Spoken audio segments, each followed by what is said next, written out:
السلام عليكم ورحمة الله تعالى وبركاته.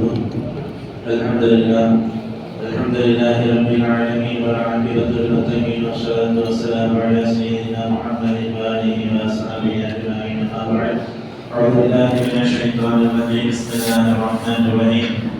قال ما منعك ألا تسجد إذ أمرتك؟ قال أنا خير من خلقتني من نار وخلقته من طين. صدق الله المولان العظيم. அல்ஹம்துலில்லாஹ். அல்லாஹ்வுடைய மாபெரும் கிருபையினால் புனித மிகுந்த ரமலான் மாதத்தை அடைந்து 7வது நாள் தராவீஹ் தொழுகையை தொழுது 6 நோன்புகளை வைத்து நம்மால் இருக்கின்ற பலமான காரியங்களை நாம் செய்திருக்கிறோம். நம்முடைய ஒற்றாத கருணையினால் நாம் வைத்த நோன்புகளையும் தொழுத தொழுகைகளையும் செய்த அனைத்து அமல்களையும் முழுமையாக கபூல் செய்வானாக. அவைகள் இருக்கக்கூடிய தப்புகளை தவறுகளை அவனுடைய கருணையினால் மன்னித்து மறைத்து முழுமையாக கபூல் செய்வானாக. அதற்குரிய கூலிகளை நிறைவாக நிரப்பமாக தந்தல் புரிவானாக. நிறைந்த நன்னார்களே, இன்றைக்கு முதல் ரக்காயத்திலிருந்து கடைசி ரக்காயத்து வரையிலேயும் சூரத்துல் அஅராஃப் என்ற 7வது சூரா ஓதப்பட்டது. அதிலே 206 ஆயத்துகள் இருக்கிறது. அதற்கடுத்து இன்றைக்கு மொத்தம் குர்ஆனிலே 14 சஜிதாக்கள் இருக்கிறது. அதில் முதல் சஜிதா 9வது சூரா மக்கா சூரா முடியுது. இன்னைக்கு அந்த சஜிதா முதல் சஜிதா செஞ்சிருக்கிறோம். அதுக்கடுத்து அன்ஃபால்ங்கிற சூரா ஆரம்பிச்சு 4 ஆயத்து ஓதியிருக்கோம். மொத்தம் இன்னைக்கு ஓதப்பட்ட ஆயத்துகள் 210 ஆயத்துகள் ஓதி முடிக்கப்பட இருக்கிறது. அல்ஹம்துலில்லாஹ். இன்றைக்கு ஓதப்பட்ட ஆயத்துகளிலே நிறைய செய்திகளை அல்லாஹ் தஆலா சொல்லி தருகிறார். இதுல அல்லாஹ் தஆலா ஒரு இடத்துல ஆதம் அலைஹிஸ்ஸலாத்தை படைத்து அவர்களுக்கு தேவையான இல்முகளை எல்லாம் தந்து மலக்குமார்களிடத்திலே சொன்னார், ஆதம் நபிக்கு சஜிதா செய்யுங்கள் என்பதாக. எல்லா மலக்குகளும் சஜிதா செய்தார்கள், ஒருவனை தவிர. அவன் தான் இப்லீஸ். அபா வஸ்தக்பர. அவன் மறுத்தான், சஜிதா செய்ய முடியாது என்று மறுத்தான். அதோட நெருங்கல வஸ்தக்பர, பெருமை அடிச்சான். இப்ப அல்லாஹ் கேட்கிறான், இந்த நேரத்துல அல்லாஹ் இப்லீஸ் கேட்கிறானா, காலமா மனஹக அல்லாஹ் தஸ்ஜுத இது அமர்துக. நான் சஜிதா செய்து உன்னை நான் ஏவுனேன், சட்டம் போட்டேன், உத்தரவு விட்டேன், உன்னை சஜிதா செய்ய விடாம தடுத்தது எது என்று அல்லாஹ் ஷைத்தானை கேட்கிறான். அப்ப ஷைத்தான் சொல்றான், இப்லீஸ் சொல்றான், அன கைரும் மின்ஹு கலகதனி மின் நார் வ கலகதஹு மின் தீன். என்ன நெருப்பால படைச்ச, ஆனா ஆதம களிமண்ணால படைச்ச. அவர் சிறந்தவரா உயர்ந்தவரா, நான் உயர்ந்தவரான்னு கேட்டா நான் தான் உயர்ந்தவன்.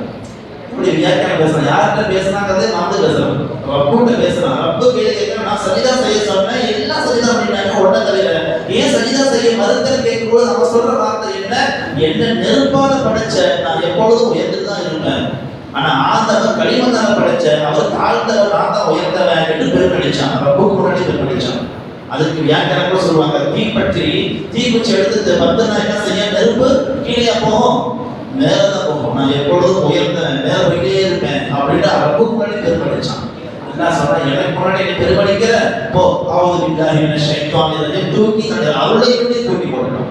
அன்றைக்கே இந்த ஆயத்தின் வழியாக இப்னு கஸீர் ரஹ்மத்துல்லாஹி அலைஹி சொல்லக்கூடிய வார்த்தை என்னன்னா, இப்லீஸ் அல்லாஹ்வுக்கு முன்னாடி பேசும்போது என்ன சொன்னா, நான் உயர்ந்தவன் என்ற அந்த படைப்பின் மூலத்தை பார்த்தான். மூலம் என்ன, இப்லீஸுடைய மூல பொருள் என்னன்னா நெருப்பு தான். நெருப்பால தான் படைக்கப்பட்டாங்க. சல்லல்லாஹு சொல்வார்கள், மலக்குமார்கள் ஒளியால் படைக்கப்பட்டார்கள், ஷைத்தான் நெருப்பால் படைக்கப்பட்டான்.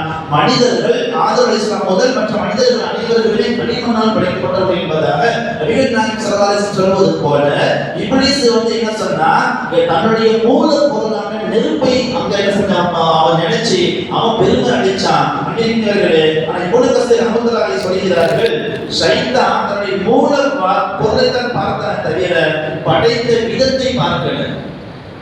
அவன் வேணா படைப்புல நெருப்பால் படைச்சதால உயர்ந்தவனா இருக்கலாம், யாரு, இப்லீஸ். ஆனா ரப்பு ஆதம் நபியை எதுல படைச்சான் தெரியுமா, தன்னுடைய பரக்கத்து பொருந்திய கையால படைச்சான். ஹதீஸ் வருது, ஆதம் நபியை தன்னுடைய பரக்கத்தான கையால களிமண்ணை எடுத்து படைச்சிருக்கிறான். அப்ப இது சிறந்ததா, அந்த நெருப்பால ஆகும் சொன்ன விஷயத்தை ஆனானே அது சிறந்ததா என்று இதை இப்னு கஸீர் ரஹ்மத்துல்லாஹி அலைஹி கேட்கிறாங்க. அப்ப அன்றைக்கு அல்லாஹ் இவர்களே, அப்ப அவன் என்ன செஞ்சாங்க, மூல பொருளை தான் பார்த்து அவன் பெருமடிச்சான் தெரியல. ஆனா அசல் என்ன, என்ன? களிமண்ணாக இருந்தாலும் தாழ்ந்ததாக இருந்தாலும் ரப்பல்லவா தன் கையால் எடுத்து படிச்சிருக்கிறான். அப்ப இது இருக்கிறதே களிமண்ணு சாதாரணமா இருந்தாலும் ரப்போடைய வரக்கத்தான கைப்பட்டதால் ஆதம் அலைஹிஸ்ஸலாம் உயர்ந்து நிற்கிறார் என்பதாக இந்த ஹதீஸ் வழியாக நமக்கு சொல்லித் தருகிறார்கள். மிகுந்த அல்லாஹ்வின் வழியார்களே, அப்ப இந்த ஆயத்தின் வழியாக ரப்பு நமக்கு கடைபிடிக்கக்கூடிய பாடம் என்னன்னா, மனிதர்களே, நீங்கள் எக்காரணத்தை கொண்டு பெருமையடிக்க கூடாது, தற்பெருமை அடிக்க கூடாது, கர்வம் கொள்ளக்கூடாது, ஆணவம் அடையக்கூடாது என்ற அழகிய பாடத்தை இந்த ஆயத்தின் வழியாக நமக்கு கற்பிக்கிறான். ஃபர்ஸ்ட் பெருமைனா என்னங்கிறத தெரிஞ்சுக்கணும். ஸல்லல்லாஹு அலைஹி வஸல்லம் அவர்கள் சஹாபாக்கள் சொன்னாங்களா, லா யதுகுல் ஜன்னத மன் கான ஃபீ கல்பிஹி மிஸ்கால தரத்தின் மின் கிபர். கடுகு அளவு மனிதனுடைய உள்ளத்துல பெருமை இருந்தாலும் அவனால சொர்க்கத்துக்குள் நுழைய முடியாது. சொல்றாங்க. சஹாபாக்கள் உட்கார்ந்து கேட்டுட்டு இருக்கும்போது ஒரு மனிதர் வந்து கேட்டார், எழுந்துச்சு, யார சொல்லலாம், நான் நல்ல ட்ரெஸ் போடணும்னு ஆசைப்படுறேன், அழகான செருப்பு போடணும்னு ஆசைப்படுறேன், இதுவுமா பெருமையில கட்டப்படணும்னு கேட்டாங்க. அப்ப சல்லல்லாஹு சொன்னாங்க, இன்னல்லாஹ ஜமீலுன் வ யுஹிப்புல் ஜமால். அல்லாஹ் அழகானவன், அழகு விரும்புறான். நீங்க அழகு படுத்தினா அது தப்பல்ல. ஆனா உண்மையிலேயே பெருமை என்ன தெரியுமா? உண்மையை மறைக்கிறது, மற்றவர்களை கேவலமாக நினைக்கிறது. பெருமை என்ன? சல்லல்லாஹு வார்த்தை உண்மை என்னவோ அதை மறுத்து பேசுறது. ரெண்டாவது, தன்னை உயர்வா நினைச்சுக்கிட்டு மற்றவங்க மட்டுமா நினைக்கிறது. அவளை ஒண்ணுக்கு நான் லாய்க்கு இல்லாதவன். இன்னைக்கு அந்த பெருமை இருக்குதான் இல்லையா? எத்தனை மக்கள் இருக்குது, எத்தனை மக்கள் தன்னுடைய பணத்தால் பெருமடிக்கிறார்கள், தன்னுடைய பதவியால் பெருமடிக்கிறார்கள், தன்னுடைய படிப்பால் பெருமடிக்கிறார்கள், தன்னுடைய குண பெருமையை வைத்து பெருமடிக்கிறார்கள். ஆனால் உண்மையிலேயே அந்த பெருமைங்கிறது எங்கிருந்து உருவானதுங்க? இப்லீஸ் உருவானது. அப்ப இந்த பெருமைங்கிறது யாருக்கு இருக்குமோ அவங்க இப்லீஸோட ஃப்ரெண்டா மாறிடுறாங்க, இப்லீஸுடைய நண்பனாக மாறி விடுகிறார்கள். அன்பிற்குரிய அல்லாஹ்வின் அடியார்களே, அப்படி மாறி போனதால் இப்லீஸுடைய தொடர்பு அந்த பெருமைக்குரிய மக்களுக்கு வந்து விட்டதால் என்ன செய்ய மாட்டாங்க? சலாம் சொல்ல மாட்டாங்க. பார்க்கலாம், ஏழை எளிய மக்களை பார்த்தா கண்டுக்காம போயிடுவாங்க. அவங்க ஸ்டேட்டஸ்ல இருக்கிற மக்களை பார்க்கும்போது அஸ்ஸலாமு அலைக்கும் போய் இல்ல சில சவுண்டா வரும். ஆனா ஒண்ணுமே இல்லாத நடுத்தரமான ஏழை எளிய மக்களை பார்க்கும்போது கண்டுக்கவே மாட்டாங்க. அப்படியே சலாம் சொன்னாலும் பதில் மௌனமா தான் இருக்கும். சவுண்டா கூட பதில் சொல்றது கூட அது கூட ஒரு பெருமை, அதாவது தனக்கு ஈக்குவலா அவர் இல்லையே அந்த கெட்ட எண்ணம் இன்னைக்கு சில மக்களுக்கு உருவாவதை பார்க்கிறோம். எனவே சலாம் சொல்வதில் பெருமை அளிக்கிறார்கள். அவர்கள் ஏதாவது அழைப்பு கொடுத்தால் கூட, சுப காரியங்களுக்கோ துக்க காரியங்களுக்கோ அழைப்பு கொடுத்தால் கூட அங்க போய் செல்வது கிடையாது. ஏன்னா தன்னுடைய கௌரவம் என்ன ஆகுது?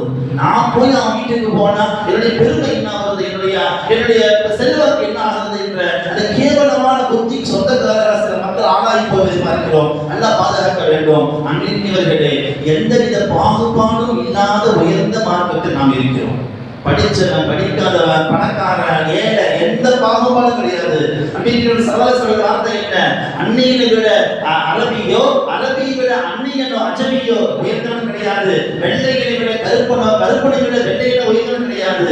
யாரிடத்துல தக்குவா இருக்கிறதோ அவன் தான் உயர்ந்தவன் என்பார்கள் நபிகள் நாயகம் ஸல்லல்லாஹு அலைஹி வஸல்லம். எனவே தக்குவாவை வைத்துதான் நாம் உயர்ந்தவர் என்ற அந்தஸ்தை அடைய முடியுமே தவிர நிறத்தால், படிப்பால், பதவியால், பணத்தால் எதுவாலும் எதுவுமே கிடையாது என்பதை நாம் புரிய கடைபிடித்திருக்கும். இந்த ஆயத்தின் வழியாக ரப்பல் ஆலமீன் சொல்லக்கூடிய செய்திதான் அது. சரி, இப்ப நாம வருவோம். அவன் சைத்தான சொன்னா நெருப்பால அவனுடைய மூல பொருளை வச்சு பெருமடிக்கிறான. உண்மையிலேயே மண்ணு சிறந்ததா உயர்ந்ததா, நெருப்பு உயர்ந்ததா என்றால் ஞானிகள் சில கருத்துக்களை சொல்கிறார்கள். நெருப்பை விட மண்ணு தான் உயர்ந்தது, நெருப்பை விட மண்ணு தான் உயர்ந்தது என்று ஒன்று ரெண்டு சில செய்திகளை சொல்கிறார்கள். முதல் செய்தி என்னன்னா, மண்ணுக்கு அமைதி இருக்கும், நிதானம் இருக்கும், பொறுமை இருக்கும், வெட்கம் இருக்கும். அமைதி, பொறுமை, நிதானம், அதே போல அமைதி, இது எல்லாம் மண்ணுக்கு உண்டான தன்மை. அதனால தான் ஆதம் அலைஹிஸ்ஸலாம் மண்ணால் படைக்கப்பட்ட பிறகு அவன் செஞ்ச ஒரு சிறு தவறுனால நினைச்சு பெருநடிக்கல, கவலைப்பட்டாங்க, அமைதியா இருந்தாங்க. அல்லாஹ்ட்ட அழுது மன்றாடி துஆ செஞ்சு தௌபா செஞ்சு உயர்ந்தார்கள். ஆனா இப்லீஸ் நெருப்பால் படைக்கப்பட்டதால் நெருப்புடைய தன்மை என்ன? பெருமை உண்டாகும், கர்வம் உண்டாகும், அவசரம் உண்டாகும். அந்த அவசரப்படுறது, பெருமடிக்கிறது, கர்வம் இது என்ன சைத்தானுடைய குணம் என்பதால் சைத்தான செஞ்சா அங்க பெருமடிச்சான், நான் நெருப்பா படைக்கப்பட்டேன் என்று அல்லாஹ் முன்னாடியே கர்வம் கொண்டதால் அல்லாஹ் செஞ்சா தூக்கி தன்னுடைய அருளை விட்டு தூரமா போ என்பதாக தூக்கி போட்டான். அதனால தான் நம்ம எப்பொழுதும் ஓதும் பொழுது ஆரம்பிக்கிற வார்த்தை என்ன? அஊது பில்லாஹி மினஷ் ஷைத்தானிர் ரஜீம் அர்த்தம். அல்லாஹ்வுடைய அருளை விட்டு தூரமான ஷைத்தானை விட்டு நான் பாதுகாப்பு தேடுறேன். எவ்வளவு பெரிய சாபத்துக்கு ஆளாயிட்டான். அல்லாஹ்வுடைய கோபத்துக்கும் உலகம் அழிகிற வரையில் வரக்கூடிய அத்தனை மக்களுடைய சாபத்துக்கும் ஆளாகிட்டானே. அந்த அளவுக்கு சாபத்துக்கும் அல்லாஹ்வுடைய கோபத்துக்கும் ஆளாக்கியது எது? அவனுடைய இருந்த பெருமை தான். மீனவர்களே, ஒரு கதை ஒன்று சொல்வார்கள், நீதி கதை ஒன்று சொல்வார்கள். கடல்ல சின்ன அலை எழுதுதான், அலை எழுந்து மெதுவா கரைக்கு வருது. திரும்பி பார்க்குது, பெரிய அலை எழுந்துச்சு, வேகமா வருது. பயந்து போய் நடுங்கிட்டு இது பெரிய அலை விழிக்கிறோமோடு பயந்துட்டு இருக்கும் பொழுது கடல் வந்து அந்த பெரிய அலையை பார்த்து சிரிச்சுட்டான். அப்ப பெரிய அலை கேட்டுச்சான் கடலை பார்த்து, என்ன என்ன பார்த்து சிரிக்கிற? என்னை பார்த்து சின்ன பிள்ளை பயப்படுறான், சின்ன அலை பயப்படுது, நீங்க பார்த்து சிரிக்கிறிய? அந்த பெரிய அலை கேட்டு சரியா சிரிக்க முதல் கடல் கேட்டுச்சா, நீ யாருப்பான்னு? நான் பெரிய அலை, நான் பெரியவன் அப்படின்னுச்சான். மீண்டும் சிரிச்சுச்சான்.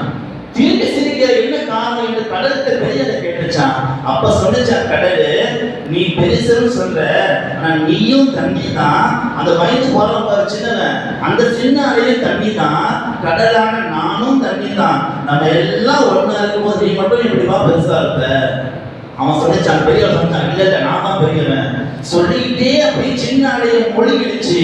மொழிகிற வேகத்துக்கு போகும் பொழுது கடல் சொன்னச்சா, நீ பெருமை அடிக்கிற, உன் முடிவு என்ன போது பாருன்னு சொல்லிக்கிட்டே இருக்கும் பொழுது சின்ன அலையை விழுங்கிய பெரிய அலை போய் பெரிய பாறாங்கல்ல போய் ஓதி சுக்குனராயிடுச்சு. எப்படி பெரிய அலை தான் பெரியவன் சொன்னதுடைய முடிவு என்ன? ஒண்ணுமே இல்லாம நுரையாக போய் முசுவானமாக போய்விட்டது என்று கடல் மூலமாக நமக்கு சிறந்த ஒரு பாடத்தை கற்பித்து தருவார்கள் ஆகிய பெருந்தகைகள். அன்றைய அல்லாஹ்வின் நல்லடியார்களே, ஏன் இஸ்லாத்துல பெருமை கூடாது என்றால், பெருமைக்கு சொந்தக்காரர் யாரு தெரியுமா? அல்லாஹ் தான். அல்லாஹ் தான் பெருமைக்கு சொந்தக்காரர் இருக்கிறார்களே. சல்லல்லாஹு சொல்வார்கள், அல்லாஹ் சொல்வதாக சொல்வார்கள், கண்ணியம் என்னுடைய மேலாடை, பெருமை என்னுடைய கீழாடை.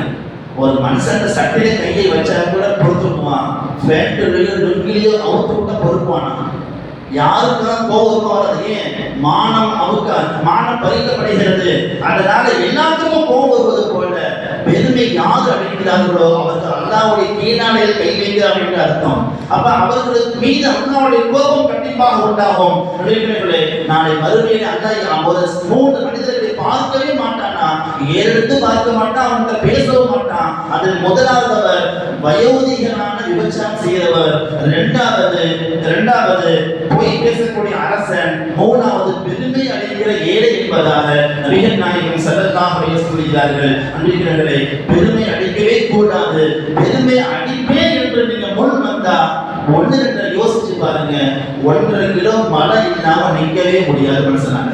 1.5 கிலோ அசுத்தமான மலம் வயிற்றுல இருந்தா தான் நிற்கவே முடியும் என்று நீங்க ஆய்வு சொல்கிறது. நம்மளுடைய ஆரம்ப நிலையை யோசிக்கணும். ஆரம்ப நிலை அம்மாவும் அப்பாவும் சேர்ந்த பொழுது வெளியாகிற அந்த நுத்துப்பாங்கிற திண்டு காலத்துல உருவாகிறோம். அது அசுத்தமான நீர் அல்லவா? ட்ரெஸ்ல படிச்சுனா கழுவுன்னு நினைக்கிறோம், மேல படிச்சுட்டு தொலைக்குதான் கழுவு நினைக்கிறோம். ஏன்? அது அசிங்கமான நீர். அதன் வழியா உருவானவன் தான் மனிதன் இருக்கிறவர்களே. எனவே நீ பெருமை அடிக்கிறன்னா உன் ஆரம்பத்தை யோசிச்சு பாரு என்பதாக நமக்கு இமாம் சொல்வார்கள். இன்னொரு செய்தி கொண்டு இருக்கிறவர்களே, மௌத்தாயிட்டாங்கன்னா குறிப்பிட்ட அந்த நேரத்துக்குள்ளதான் ஜனாசா வைக்க முடியும். அதுக்கு மீறி வச்சுட்டா நாட்டம் எடுத்துரும், ஒண்ணுமே இல்லை. அந்த உயிர் உடல இருக்கிற வரையும் தான் மனுஷனுக்கு மதிப்பு. அதை விட்டுட்டு அதை போய் நான் பெரியவன் நீ பெரியவன் சொல்லி ஒண்ணுமே இல்லை அப்படின்னு ஒரே வார்த்தை சொல்லி முடிக்கிறேன். எல்லாம் சொல்லுகிறான், பெருமை அடிப்படமாக சொல்கிறான். அத்தான் எடிச்சல் ஜமலுஃபி சம்மில் ஹியார், ஒட்டகம் ஊசியின் துவாரத்துக்குள் நுழைகிற வரையிலையும் அவனை மானமும் ஏற்காது சொர்க்கமும் உள்ளே நுழைக்காது என்பதாக சொல்கிறான். என்ன சொல்கிறான்? ஒட்டகம் ஊசியுடைய ஓட்டைக்குள்ள நுழைகிற வரை இவனால சொர்க்கத்துக்கும் போக முடியாது, முதல் வானத்துக்கு மேலே போக முடியாது என்று சொல்கிறான் என்றால் வானமும் ஏற்காத சொர்க்கமும் கீழே தள்ளக்கூடிய ஒரு மோசமான நிலையா மனசுக்கு உண்டாக வேண்டும். ரெண்டுவே வேண்டாம். பெருமைக்கு சொந்தக்காரன் அல்லாஹ்தான். எனவே பெருமை அடிக்காமல் பணிவு என்ற அந்த அற்புதமான பண்போடு வாழக்கூடிய பாக்கியத்தை அல்லாஹ் நமக்கு தருவானாக. ஆமீன். வாஹிரு தஅவானா அல்ஹம்துலில்லாஹி ரப்பில் ஆலமீன்.